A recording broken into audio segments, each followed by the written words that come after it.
Hi guys, welcome to AB Chavan blog. మనకు comment వచ్చింది ఏంటంటే హెల్దీ రెసిపీ ఆఫ్ రాగి అని వచ్చింది. సో హెల్దీ రెసిపీ ఆఫ్ రాగి అంటే రాగి అనేది ఒక హెల్దీ ఇంగ్రీడియంట్. సో దాంతో మనం రాగితో రెసిపీస్ చాలా ఉన్నాయి. ఇక్కడ ఏంటంటే పిల్లలకి ఇష్టమైన దోశ చేస్తున్నాం మనం. ఈ రాగితో ఇడ్లీ కూడా చేయొచ్చు, బట్ 1 కప్ ఆఫ్ రాగి పిండి, దానికి 1/2 కప్ ఆఫ్ గోధుమ పిండి, దాని తర్వాత సాల్ట్ వేసుకోవాలి. అంటే మన టేస్ట్ బట్టి మనం సాల్ట్ వేసుకోవాలి. మనం ఏ మెజర్మెంట్స్తో అయితే రాగి పిండి తీసుకుంటున్నామో దానికి 1/2 కప్ గోధుమ పిండి తీసుకొని సాల్ట్ వేసుకోవాలి. దాంట్లో కొంచెం బ్లాక్ పెప్పర్, ఇంకా క్యారెట్స్ అండి. పిల్లలకి మనం నార్మల్గా క్యారెట్స్ ఇస్తే అస్సలు తినరు. సో మనం ఇలాంటి దాంట్లో క్యారెట్స్ కానివ్వండి, కొత్తిమీర, ఇప్పుడు నెక్స్ట్ ఇవన్నీ వేస్తే వాళ్ళు మంచిగా కలర్ఫుల్గా ఉంటుంది కాబట్టి వాళ్ళు తింటారు.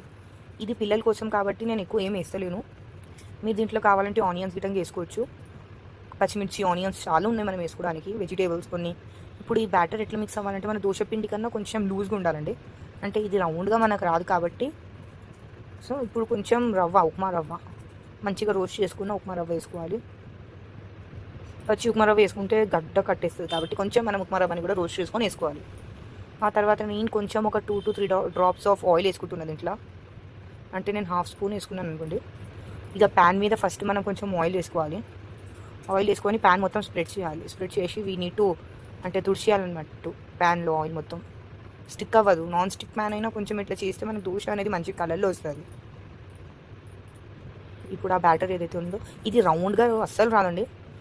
కొంచెం షేప్ అంటే అంత పెద్దగా రాదు. నేను చిన్నగా వేసుకుంటున్నాను. రౌండ్గా పెద్దగా పర్ఫెక్ట్ దోశలాగా అయితే ఇది రాదు, ఎందుకంటే దీంట్లో మనం సూజీ యాడ్ చేసినాం, రవ్వ.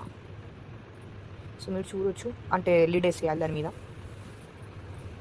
ఒక 2 minutes ఆగితే అది మంచిగా కుక్ అయిపోతుంది. చూడొచ్చు. మనం దీంట్లో ఇంకా చాలా వెజిటేబుల్స్ వేసుకోవచ్చు. క్యాప్సికమ్ కానివ్వండి, ఇక మన టేస్ట్కి బట్టి ఆనియన్, క్యాప్సికమ్ ఇట్లా చాలా. ఇది ఇంకా కొంచెం రోస్ట్ అయితే టేస్ట్ ఇంకా బాగుంటుంది. నేను ఇక్కడ తిప్పించాను, అంటే అయిపోయింది మ్యాక్సిమం. ఇంకా కొంచెం రోస్ట్ అవ్వాలి, కలర్ చాలా బాగుంటుంది. ఇక్కడ మన రాగి దోశ రెడీ అయిందండి. సో మనం ఇంకొకటి ఉంది, అది వేసుకుందాం. నేను ఆల్రెడీ 2 వేసాను, అది తిన్నారు, కొన్ని అక్కడ పెట్టారు పక్కన. ఇప్పుడు ఇదైతే నేను వీడియో తీశాను. అది మార్నింగ్ బ్రేక్ఫాస్ట్కి కానివ్వండి, డైట్లో ఉన్న వాళ్ళకి నైట్ డిన్నర్ కానివ్వండి, మంచిగా సెట్ అవుతుంది. చూడొచ్చు. దాంట్లో మన క్యారెట్స్ కానిపించవు, పిల్లలు తీసి తినడానికి. ఆ కొత్తిమీర కానివ్వండి, క్యారెట్స్ కానివ్వండి, మంచిగా రోస్ట్ అవుతుంది. చూడొచ్చు, మంచి కలర్ వచ్చింది. ఇప్పుడు రాగి దోశ అనేది రెడీ అయిపోయింది గాయస్. చాలా టేస్ట్ ఉంది. కొంచెం మ్యాగీ మసాలా యాడ్ చేసుకోవచ్చు, ఇంకా టేస్ట్ ఉంటుంది. మీకు ఇంకా ఎలాంటి రెసిపీస్ కావాలన్నా, ఇంకేమైనా ఛాలెంజెస్ కావాలన్నా కమెంట్ చేయండి గాయస్. వస్తుంది. Thank you. సబ్స్క్రైబ్.